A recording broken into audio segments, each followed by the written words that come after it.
رسول کریم صلی اللہ علیہ وسلم نے فرمایا صحابہ اللہ تعالیٰ کے اتنے قریب ہو جاؤ، اس کی رحمت کے، اس کے کرم کے، معرفت الہی کے، خشیت الہی کے اتنے قریب ہو جاؤ، اتنے قریب ہو جاؤ کہ تم دعا کرو فرشتے آمین کہیں، اور جن کی دعاؤں پر فرشتے آمین کہتے ہیں نا، ان کی دعا کبھی رد نہیں ہو سکتی۔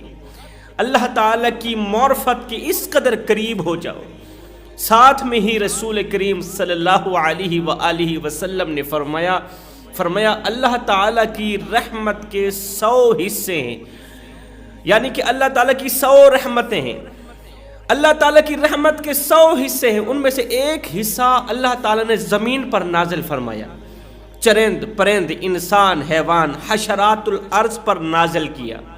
ایک باپ اپنی اولاد سے کس قدر محبت کرتا ہے کہ ایک ماں اپنے بیٹے سے کتنی محبت کرتی ہے، کس قدر رحم و کرم کرتی ہے کہ بیٹے کے دکھ کو اپنا دکھ سمجھتی ہے، بیٹے کے درد کو اپنا درد سمجھتی ہے، اولاد کے دکھوں کو اپنے دکھ سمجھتی ہے، کس قدر پیار کرتی ہے۔ سنو، یہ اللہ تعالیٰ کی رحمت کے 100 حصوں میں سے ایک حصہ ہے۔ ایک نوجوان تھا، اس نے اپنی بوڑھی ماں کو، لاغر سی ماں کو، کمزور سی ماں کو کندھے پر اٹھایا، 7 حج کرائے۔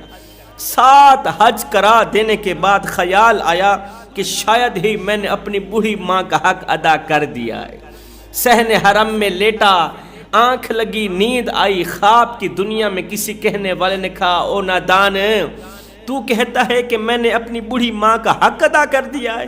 اور نادان، سخت سردی تھی، باہر برف باری ہو رہی تھی، جاڑا تھا، تو ماں کے ساتھ بستر پر لیٹا ہوا تھا، تجھے پخانہ آیا، تو نے بستر گندا کر دیا، بستر گندا ہو گیا، تیری ماں اٹھی سخت سردی میں، اس نے تجھے دھویا، تیرے بستر کو دھویا، سخت سردی کے ہونے کے باوجود بھی خود گیلے بستر پر سو گئی، تیری ماں ٹھنڈے بستر پر سو گئی، تجھے ٹھنڈے بستر پر نہیں سلایا بلکہ تجھے اپنی چھاتی پر سلایا اور سو گئی۔ اور نادان، تو کہتا ہے کہ میں نے اپنی بوڑھی ماں کا حق ادا کر دیا ہے، اور نادان تو ابھی اسی رات کا حق ادا بھی نہیں کر سکے۔ ساری زندگی کا حق ادا کرنے والے، ایسا سوچنے والے، غیرت کے کانوں سے سن، تو ابھی اسی رات کا حق ادا بھی نہیں کر سکے۔ اب ایک ماں ہے جو خود ٹھنڈے بستر پہ سوتی ہے، خود سردی برداشت کرتی ہے، بیٹے کو تتی واہ نہیں لگنے دیتی، مجھے بتاؤ وہ ماں اپنی اولاد سے کس قدر پیار کرتی ہوگی، کس قدر رحم و کرم کرتی ہوگی۔ یہ اللہ تعالیٰ کی رحمت کے 100 حصوں میں سے ایک حصہ ہے۔ جنگلی جانور، وحشی جانور اپنے بچوں سے کتنی محبت کرتے ہیں، کس قدر رحم و کرم کرتے ہیں۔ وہ تو وحشی جانور ہیں، اگر چاہتے، اگر ان کے اندر اللہ تعالیٰ رحم و کرم نہ ڈالتا، بچوں کے لیے پیار نہ ڈالتا، وہ تو چیر پھاڑ کر کھا جاتے، جنگل میں ایک جانور بھی نظر نہ آتا۔ لیکن اگر وہ اپنے بچوں سے پیار کرتے ہیں، ان کی دیکھ بھال کرتے ہیں، کسی بھی جانور کو اپنے بچوں پر اٹیک نہیں کرنے دیتے، یہ بھی اللہ تعالیٰ کی رحمت کے 100 حصوں میں سے ایک حصہ ہے۔ اب اللہ تعالیٰ نے رحمت کے 100 حصوں میں سے ایک حصہ زمین پر نازل کیا، اور باقی 99 حصے اللہ تعالیٰ نے اپنے پاس محفوظ کر رکھے ہیں، جو قیامت کے دن اپنی مخلوق پر نازل فرمائے گا۔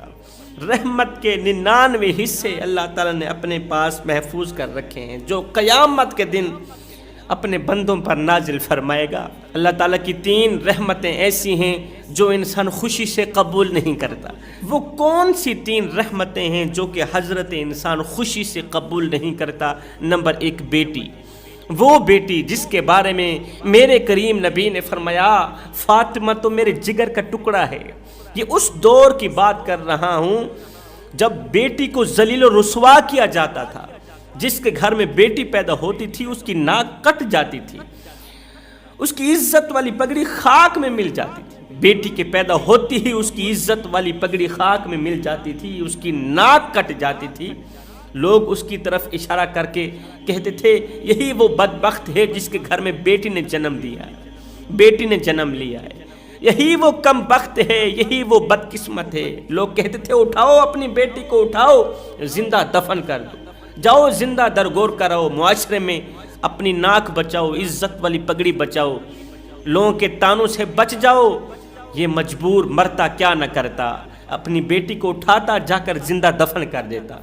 کس چیز کو بچانے کے لیے؟ پگڑی کو بچانے کے لیے۔ کس چیز کو بچانے کے لیے؟ ناک بچانے کے لیے۔ عزت والی ناک سلامت رہ جائے، بیٹی کو زندہ دفن کر دیتا تھا۔ وہ دور جس دور میں بیٹی کو سانپ سمجھا جاتا تھا، بیٹی کو بچھو سمجھا جاتا تھا، بیٹی کو بے عزتی سمجھا جاتا تھا، بیٹی کو ذلیل و خوار کیا جاتا تھا، لونڈی سے بھی بدترین اس کے ساتھ سلوک کیا جاتا تھا، اس دور کی بات ہے۔ اسی دور میں رہ کر جب سیدہ فاطمہ الزہرا نبی کے سامنے آتی تو کائنات کے نبی ادباً احتراماً اٹھ کھڑے ہوتے، فاطمہ بیٹی کا استقبال کرتے۔ جس نبی کے ادب و احترام کے لیے پوری کائنات کھڑی ہے، وہ نبی سیدہ فاطمہ الزہرا کا استقبال کر رہے ہیں۔ وہ نبی اپنی بیٹی کے ادب و احترام کے لیے کھڑے ہیں۔ جس نبی کے آگے جبریل ہاتھ باندھ کے ادب و احترام کے لیے کھڑا ہے، وہ نبی اپنی پیاری بیٹی سیدہ فاطمہ الزہرا کے سامنے ادب و احترام کے لیے کھڑے ہیں۔ بیٹی کا استقبال ہو رہا ہے۔ اس دور کی بات ہے کہ میرے نبی نے فرمایا تھا، میری فاطمہ تو میرے جگر کی بھوٹی ہے، میرے جگر کا ٹکڑا ہے۔ دراصل میرے نبی ہمیں سبق دے رہے تھے، جو بیٹیاں ہوتی ہیں نا، یہ والدین کے جگر کا ٹکڑا ہوتی ہیں، انہیں جگر کا ٹکڑا سمجھ کے پالو، ان کی دیکھ بھال کرو، حلال کمائی کا نوالا ان کے منہ میں ڈالو، اگر ہو سکے ان کو پڑھاؤ لکھاؤ سکھاؤ، دین کی تعلیم دو، انہیں قرآن پڑھاؤ قرآن سکھاؤ، اور جب یہ بالغ ہو جائے بیٹی تو عزت کے ساتھ اسے اپنے گھر رخصت کر دو۔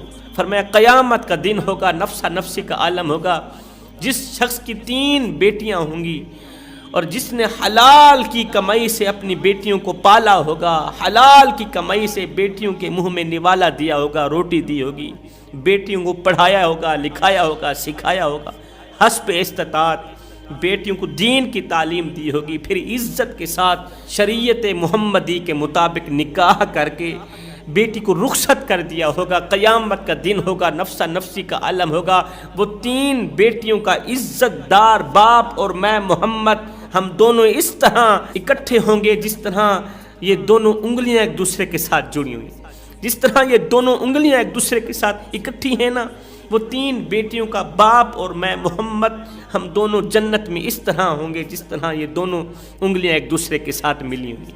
اللہ تعالیٰ کی دوسری رحمت جو انسان خوشی سے قبول نہیں کرتا، وہ بیماری۔ حضرت سیدنا علی المرتضیٰ شیر خدا فرماتے ہیں، بیماری انسان کے گناہوں کو جھاڑنے کے لیے آتی ہے۔ بیماری یا تو انسان کا مقام بلند کرنے کے لیے آتی ہے یا پھر انسان کے گناہوں کو جھاڑنے کے لیے آتی ہے۔ اللہ تعالیٰ نہیں چاہتا کہ میرا بندہ اپنے کندھے پر گناہوں کا بوجھ لے کر کل قیامت کے دن جنت میں جائے، نہیں، اللہ تعالیٰ اسے دکھوں کی بھٹی میں ڈال دیتا ہے، دنیا میں ہی بیماریوں کی بھٹی میں ڈال دیتا ہے، اسے جلا جلا کے پاک و صاف کر دیتا ہے۔ وہ خود نہیں جل رہا ہوتا، اس نے جو دنیا میں کالے کرتوت کیے ہوتے ہیں وہ کالے کرتوت جل رہے ہوتے ہیں، اس نے دنیا میں جو گناہ کیے ہوتے ہیں وہ گناہ چل رہے ہوتے ہیں۔ پہلی صورت۔ دوسری صورت بیماریوں کے آنے کی، اگر بندہ نیکوکار ہے، اگر بندہ متقی پرہیزگار ہے تو بیماریاں اس کا مقام مزید بلند کرنے کے لیے آتی ہیں۔ فرمایا جب بیماری آئے تو اللہ تعالیٰ کی شکر گزاری کیا کرو، تو نے مجھے پسند کیا، تیرا لاکھ لاکھ شکر ہے کہ میرے گناہوں کو جھاڑنے کے لیے، میرے گناہ مٹانے کے لیے، ختم کرنے کے لیے، مجھے پاک و صاف بنانے کے لیے بیماری کو میرے تک بھیجا۔ میں تیری طرف سے آنے والی بیماری کو ویلکم کرتا ہوں، میں خوش آمدید کہتا ہوں۔ تیسری رحمت بارش بھی آج کل کے انسان کو پسند نہیں ہے۔ اگر دنیا میں بارش نہ ہو، دھوپ ہی دھوپ رہے تو پانی کی تہ نیچے چلی جائے گی، نہریں خشک ہو جائیں گی۔ جب نہریں خشک ہو گئیں پھر ایک ناقابل برداشت گرمی پیدا ہوگی، پھر جانوروں کی، انسانوں کی، حیوانوں کی، چرندوں کی، پرندوں کی زندگی اجیرن بن جائے گی۔ تو یہ 3 رحمتیں ایسی ہیں جنہیں انسان خوشی سے قبول نہیں کرتا، اور جو انسان ان تینوں رحمتوں کو دل و جان سے خوشی سے قبول کرتا ہے، یہی وہ انسان ہے جسے دیکھ کے میرا اللہ مسکراتا ہے۔